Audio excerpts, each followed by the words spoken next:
magandang team to, hindi lang may Messia. Alam ko, may Isabela, Bidra, at saka mga kasama natin sa LGU, at saka sa mga budatong sektor.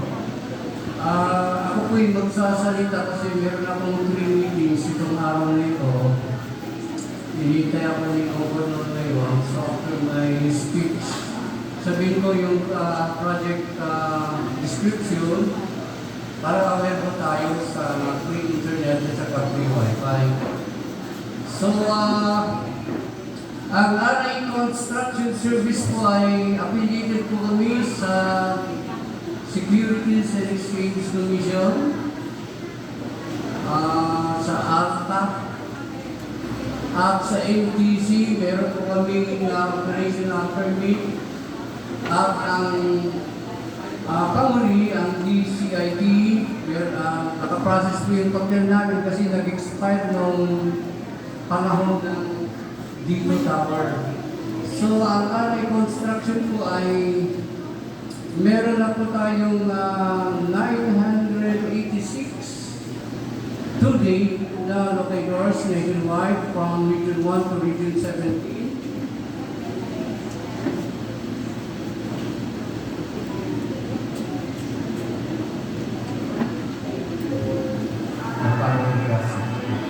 Thank you, ma'am. At ako po'y nagpapasalamat dito kay Mr. John Isidro, ating head locator.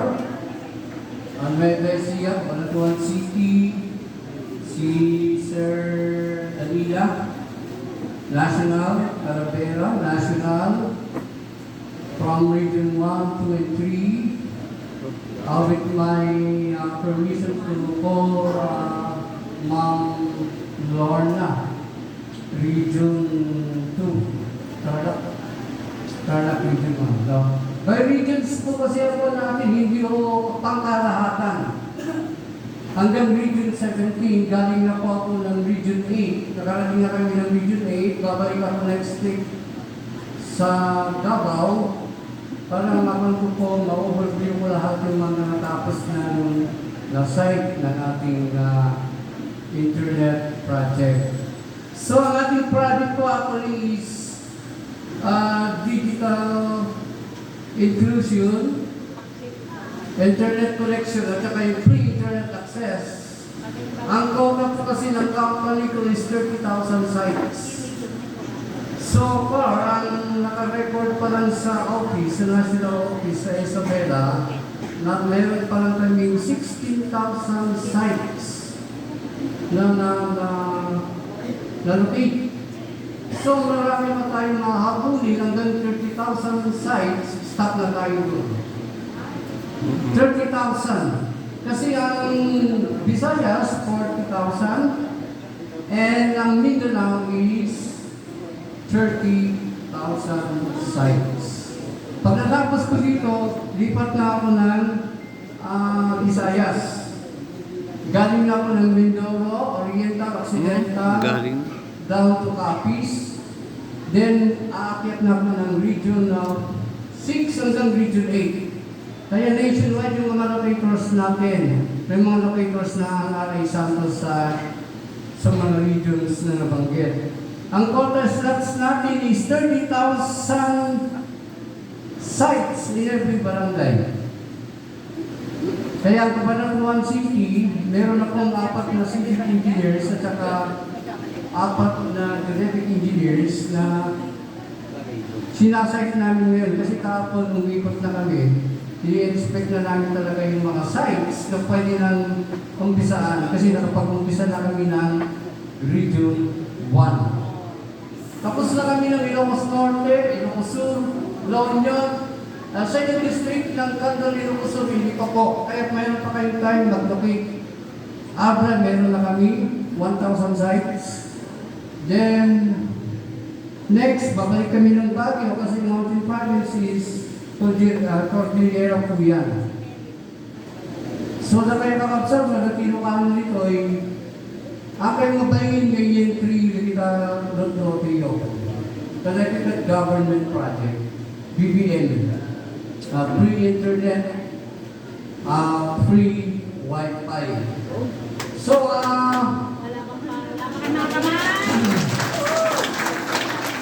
sa kayo mga kakabsat na at siguro dito yung taga Isabela, bakit kayo man, taga Isabela, pakitaas ko, pakitayo ko kayo.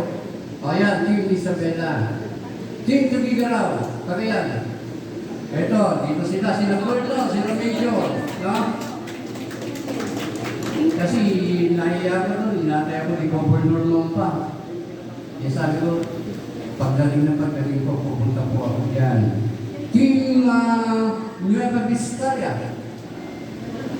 Nueva Vizcaya, meron ba dito? Parating mo lang sila. Team Baguio, wala? Team Baguio, saan po? Ang Team Nueva Ecija, tayo rin lahat. Team Nueva Ecija. Grabe.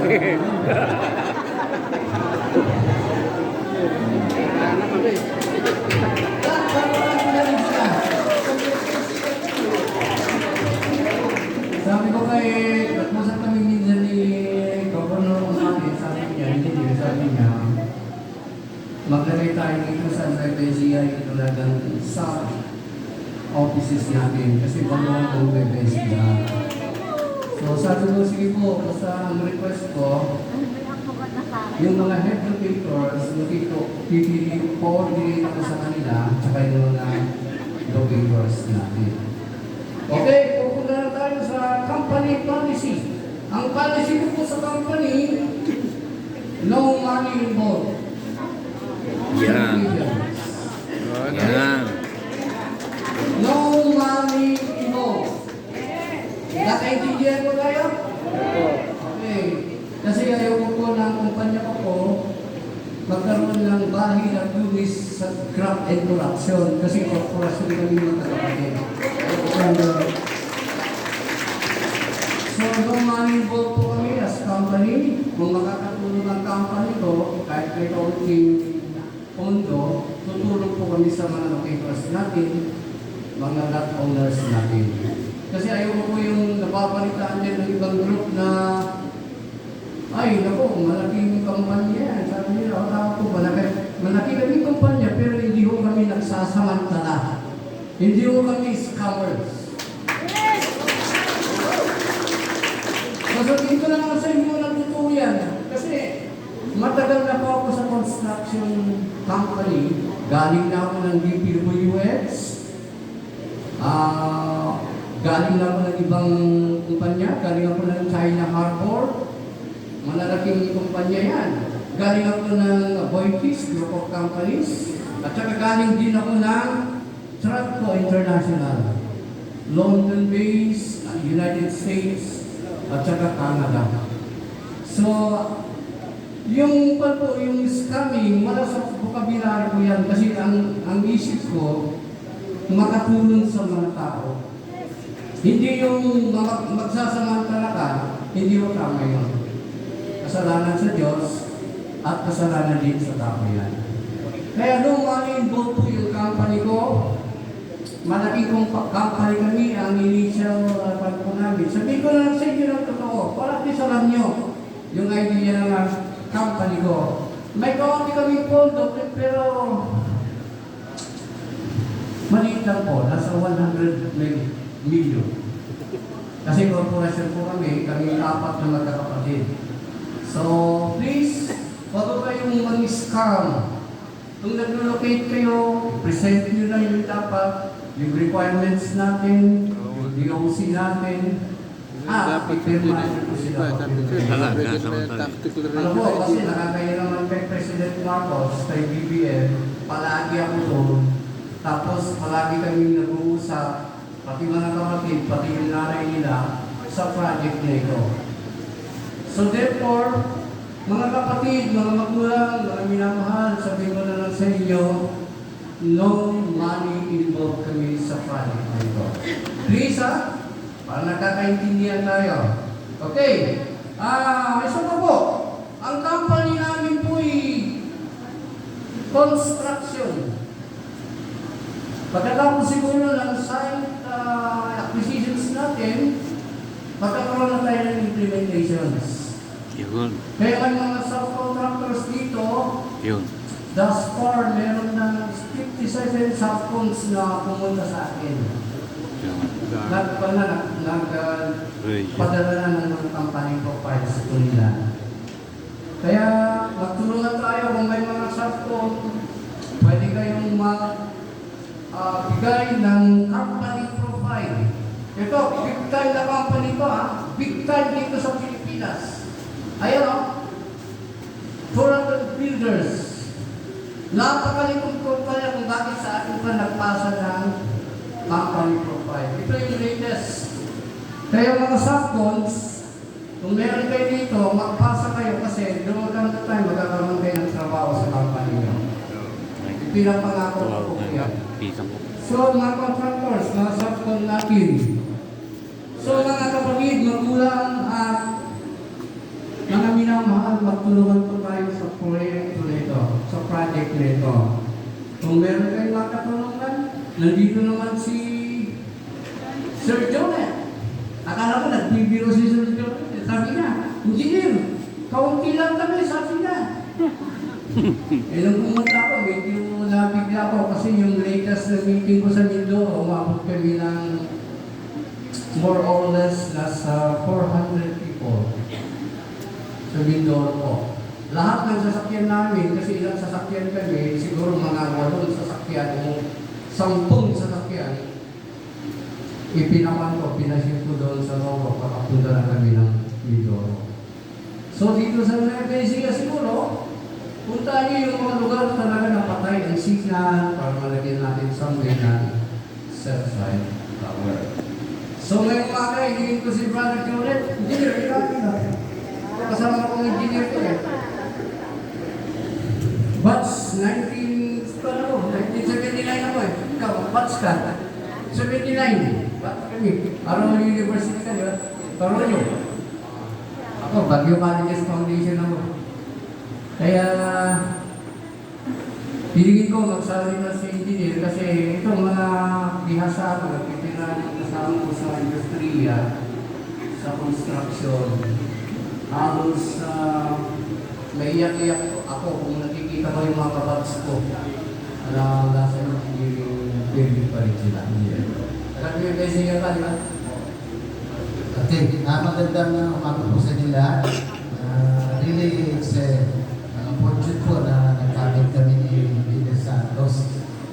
Same time, same professor po kami. Ako po ay tiga Cabanatuan City, Nueva Ecija. So, taas po kami tiga Nueva Ecija ulit. Yun, dami namin, sir. Kumbaga sa, sa kupunan lahat.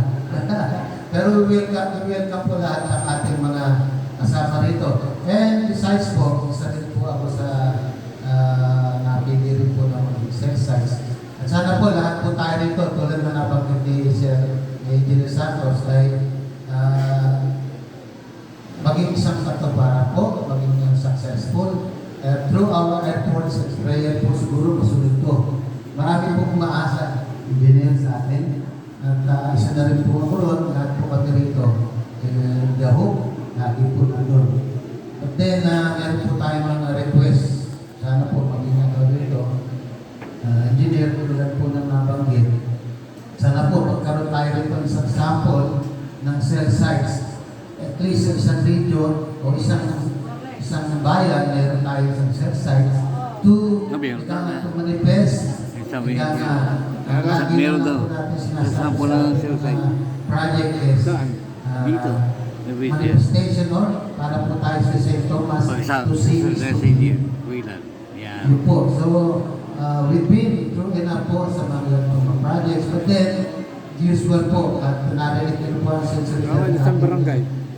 May bibidiin eh. May bibidiin. Ewan ko lang kung sino bibidiin. The good thing with that, Sir, there is no money involved. Palakpakan po natin si Engineer. Kasama ko po siya. Ang nililipod po ako ng provincial safety consultant po ng Nueva Ecija sa Aurora Province. Nagtuturo po ako ng mga safety trainings. Isa rin po ako TESDA accredited training center po. So, within the extent po sana ng ating pag-uusapan ngayon, we do believe, and again, we hope and pray na magkatuloy-tuloy po tayo, magtuloy-tuloy po itong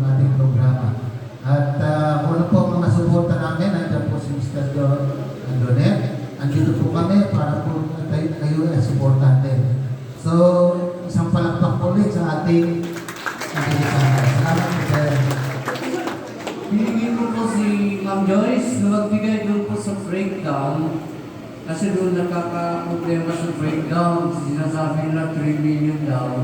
Hindi po, meron tayong breakdown, 40,000 po sa municipality. Kaya nung nag-pay out kami, 15 million yung pay out namin, times 2, binigay namin talaga yung card. Yung talagang pay out talaga ng sa owner. Ngayon, wala po tayong MOA. Please, wala tayong MOA. Sa company ko, walang MOA.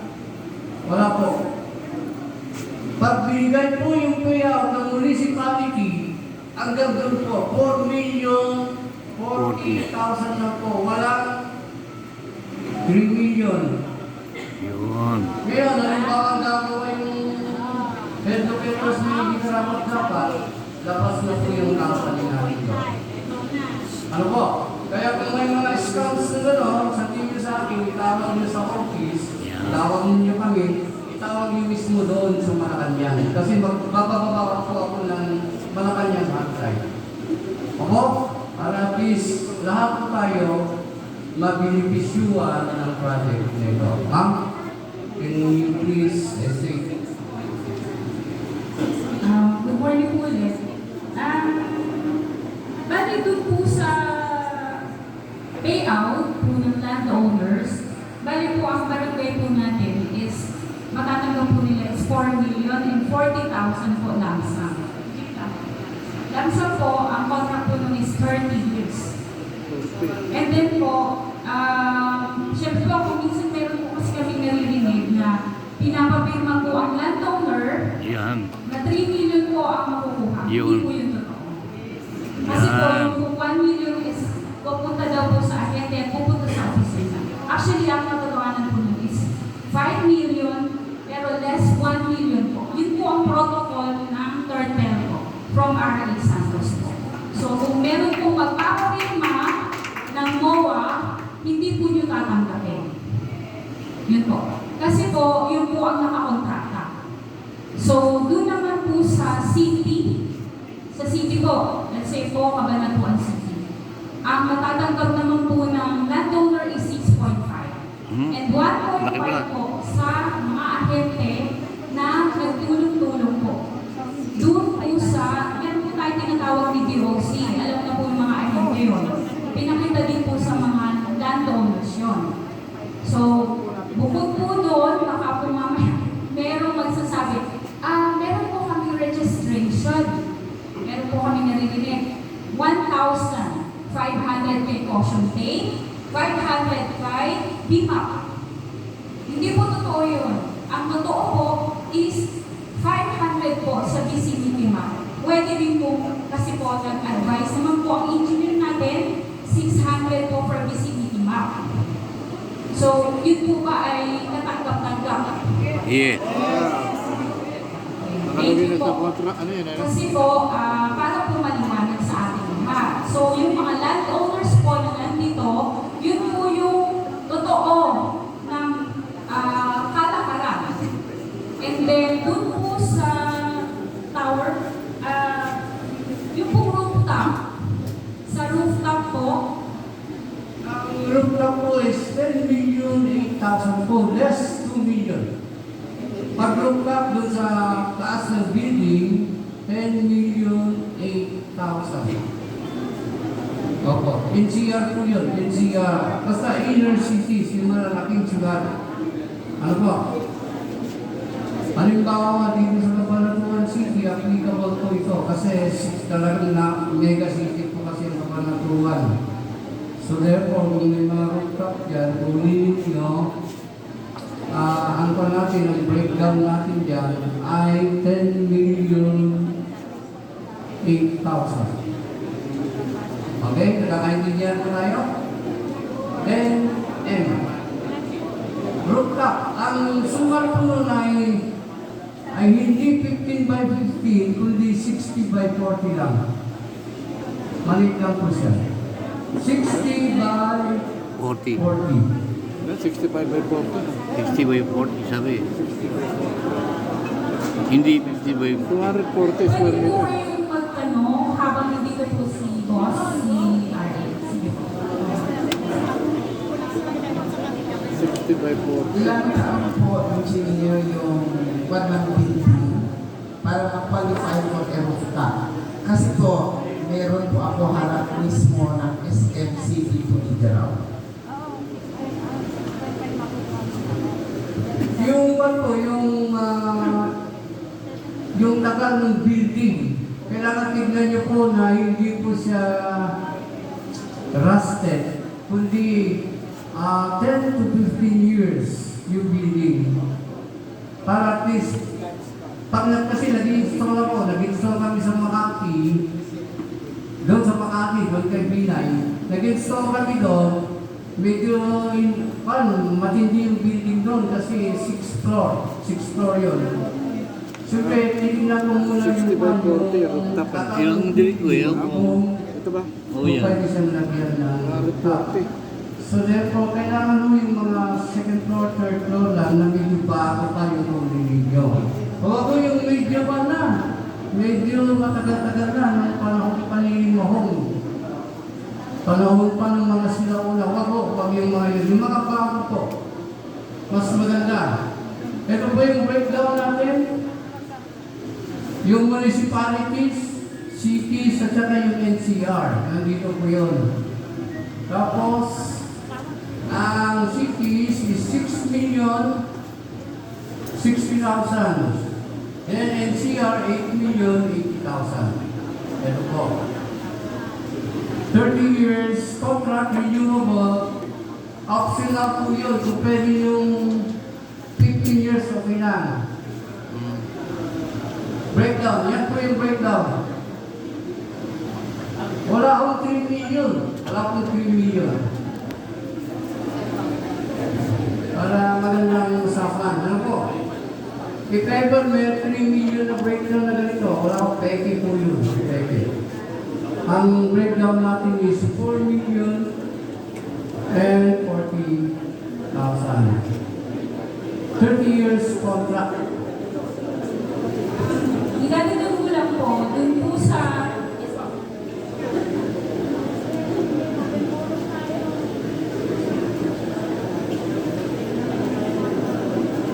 ito po, ito pong municipality sa barangay, iyan ko na po lahat, ano po, para ang matatanggap po natin, municipality po is 5,040,000 po. Bali, less 1 million po para po sa ahente na nagtulong-tulong. Yun lang po, Ngayon, ito pong, halimbawa po nakatayo na po si Tower, yun na po mag-i-start yung 10,000 monthly. So, sumahin niyo po yun, i-total niyo po yung 10,000 for 30 years, it will total for 7.3 million po for the municipality. So, ito po yung sa city, 7.5 po, less 1.5 para po sa mga ahente na nagtulong-tulong. Then plus po yung 10,000 another para po yung sa mag-i-start na ng contract for 30 years. Tapos po, NCR po is 10,080,000, less 2 million po ang agent. Agent po mga nagtulong-tulong. Bali, ang makuha po ng owner is 8,080,000. Yun po yung 30 years din po Pero ano yun. yata yung agent eh. Tapos po, ang kukunin lang pong lote, hindi kukunin, sorry. Ang rerentahan is 300 to 500 square meter lang po. Yun po ang pipirmahan sa kontrata once po na nakapasa na sa soil test. Kung halimbawa po, mga nagtatanong po, nakapagpasa na po ng entries nila, on the process po yun. Andito po si engineer pag nagpapatunay po, on the process po yan siya. So, depende po kung nakapasa po ang soil test, syempre,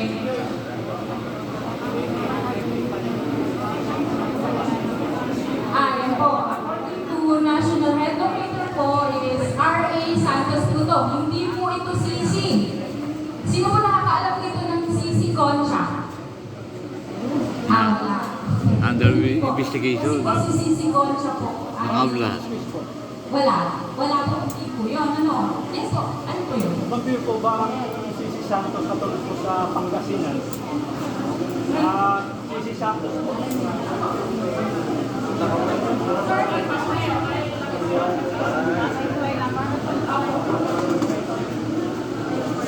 Yung pong lote is 15 by 15 po. It will total for 225 square meter. Yun. Pero syempre po, pagka po Yung 325, pahaba ang lote, 200. total po ng 300 square Pero kailangan kunin na Kaya 300. kung tatanong kayo, 300 square meter, bakit 300 square meter? Pero ang ano po yun is 15 by 15 by 15 po. Apat po na 15 meters. Kaya po naging 225. Ah, 200.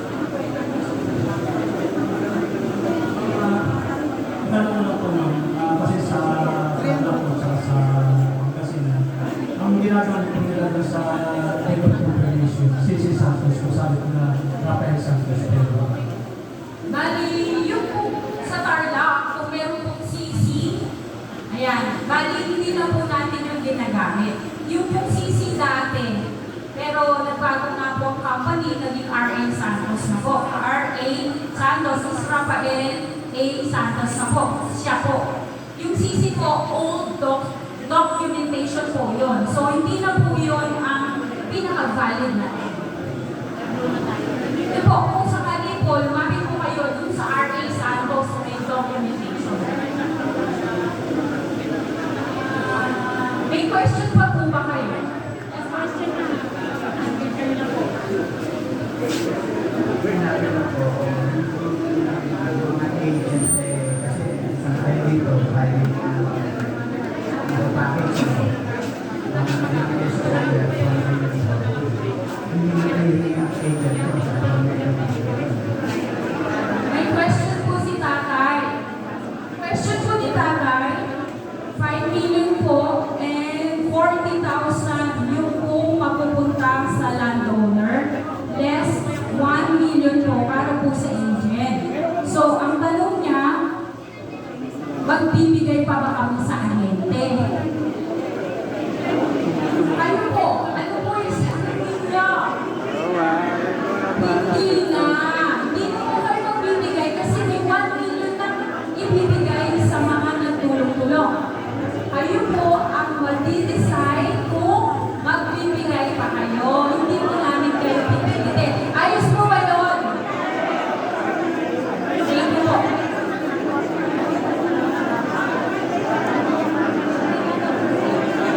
Bahala na. Bahala na. Bibigyan naman niya. Bahala. Pusang loob. Ganito po yun. May nagtanong po dito. May mali- Kaya nasabi ko eh. sa soil test. Ang sagot ko, pag po nakapasa, pwede po kayong patawagan ng ahente. So, ibig sabihin ko na i-inform kayo. Pero, sasabihin ko din po kayo, ang protocol po ng RA Santos, hindi po dapat malapit sa creek or ilog. Bakit po? Kasi po pwede po lumambot yung natayuan ng mismong tote. So, yun po yung possible na ma-deny. Kaya po yung lupa na kinukuha is 6 feet below po. Pinahuhukay po kayo. Yun po yung orders nun. Sorry na rin siya. Okay na po ba? Nasagot po na. Okay na. Hindi po ako magtatanong sa testing ba. Marami na kayo pinagawa na hindi naman namin matatandaan nyo eh. Kaya kung maaari, dahil doon gusto nyo yung parating sa amin, nagkaroon kami ng order para hindi na kami nagtatanong. Kunyari, karanasan ko, bilang agent ko ito, iba-iba yung circumstances. Magtatanong ka gano'n. Halimbawa, dati, half kilometer na ang distan. Ngayon, ginagawa nyo 1 kilometer na pa. Ang ibig mo sabihin, lahat ng impormasyon na malaman namin, para hindi na kami uniform, baka binigyan mo kami lahat ng content. Yan po, nasasalta po ang mga arsanis dito po sa Cabanatuan City. Thank you po. Palakpakan naman natin si Tata. Ayan. Isa na lang. Yun po palang, hindi po ba may tanong kanina kung paano ma-deny. Hindi po kasi ma-deny yun. Ma-disapprove. Ngayon po, meron pa po kasi tayong pwedeng ma-disapprove is yung pong daanan. Yung daanan po ng truck access road para po dun sa construction, importante po yun. Kasi po paano kung magko-construct yung ating tower, pagka po, paano po sila makakapasok? Hindi po nila pwedeng buhatin yun. Ganun po ano. So, dun po sa pinaka-access road pa lang is very important na po yun.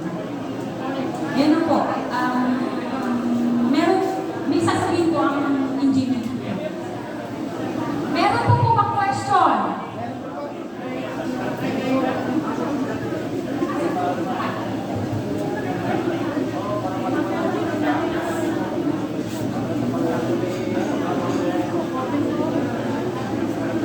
Ito ay point of verification lang po. Sa amin sa Cagayan, marami na pong nag-locate, nag-sample, naglalagay na ng yung yellow. Ang claim nila, sinasabi nila is they are under yung dito sa atin kay Sir Santos, R.A. Santos. Yung mga tao na andon na nagre-recruit ng mga clients, ginagamit nila ang R.A. Santos. At saka ang daming mga locator na nagkalat doon. Ang ginagamit nila is R.A. Santos. Paano ang gagawin natin sa mga ganun, sir?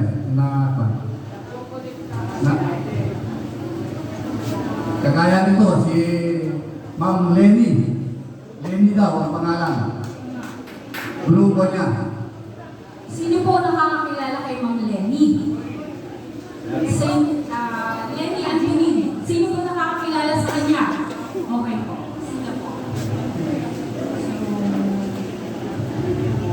Ganito po yung kwanto, no? Si Lenny, wala siyang authority na magsabi ng 3 million. Kasi po, actually natin breakdown is 4,040,000. Matigas po yung ulo niya. Yun. Kaya, Kilala niya eh. sila ni Sa Isabela. Reyes at isa pang kasama natin sa trabaho. Kaya wala po tayo, sinasabi pa niya, merong stage soil test. Wala po yun. Walang bayad po yung soil test. Walang bayad po yung coordinates at saka walang bayad po yung kuminsan mga tao. Kasi kuminsan, ginagawa lang ni Lenny. Anthony, sabihin ko na, ha? Kahit magharap kami sa korte, kasali kami magharap sa korte, para sa notice na, nagagamitan na lang, wala na 3 million lang nila owners, awan, wala pong ganun. Walang mag-pick po kami ngayon. Kasi, alam niyo po, na nakakaya sa mga lot owners natin, nasahan nila 4 million yung matatanggap. Bandang muli, tatanggalin niya yung 1 million, bawal po yun. Tatanggalin ko siya sa kumpanya ko. Pag gano'n, kahit yung tatanggalin ko siya. Hindi niya ko tatanggalin ko siya sa kumpanya ko. Kasi bawal ko yun. Wala akong protocol sa company na gano'n. Nagpapagal ng 3 million. Kaya kayo maniniwala kay Lenny Antonin. Mula ngayon, ha? Please lang. Kung may nangyayari rin dito, pumunta ka rin dito. Magreklamo lang tayo. Ipapadampot kita. Kasi bawal yun. Galit pa ako kasi wala kaming protocol na gano'n. Walang special swine test, walang bayad. Walang bayad yung Google. Pag Google mo, pabayaran mo. Walang bayad yun. Please lang po yung ang GPS may 500 na bayad. Wala po yun. Wala. Kaya please lang po, huwag niyong gamitin na ang Santos po, RA Santos, maging negosyo po, huwag po. Kasi po, pag nahuli namin kayo, o hindi namin kayo tatantanan, talagang kakasuhan namin kayo. Kung piskala nga ID, makakasuhan pa kayo, makukulong kayo ng 6 years to 12 years. Kasi yun yung protocol ng company ko, talagang hindi kami nagbibiro po. Pag yung nahuli namin doon sa Tarlac at saka sa Baguio, nasa kulungan ngayon. So please, kayong mga locators, educators, hindi ako nagbibiro sa inyo. Ha? Kahit sa Tuguegarao, sa Cagayan, wala akong bayad yung mga special soil test na ganyan, wala akong bayad. Please lang, huwag niyong pabayaran sa mga lot owners. Nakakaawa yung mga lot owners natin. Okay? Nakakaintindihan ba tayo? Okay, magpapaalam na po ako sa inyo. Maraming salamat sa mga taga-Nueva. Na sana magtulungan ko tayo. Tutulungan ko kayo, mga lot owners natin dito. Mag-submit kayo ng entries ninyo. Nandito naman si Joyce at saka yung mga kapatid natin dito, Sir Jonet, yung mga national educators natin. Ma'am Mary, salamat po sa inyo mga taga-Nueva Ecija. Sana po ipanalangin natin ang project nito, makita-kita pa po tayo. Maraming salamat. Thank you po. Pagkalain kayo ng Panginoon.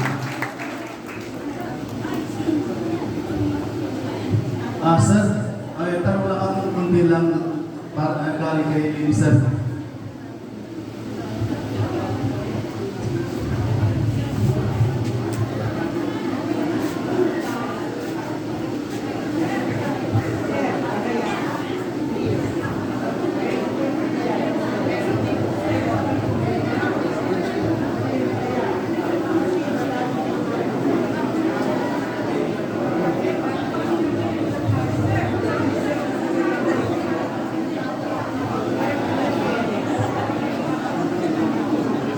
May tanong na po ba kayo? Meron po kasi tayong pagkain lunch. Yung po hinanda po ng grupo namin, may hinanda po kami pagkain. Yung po registration yun 100, yun po yung pagkain natin.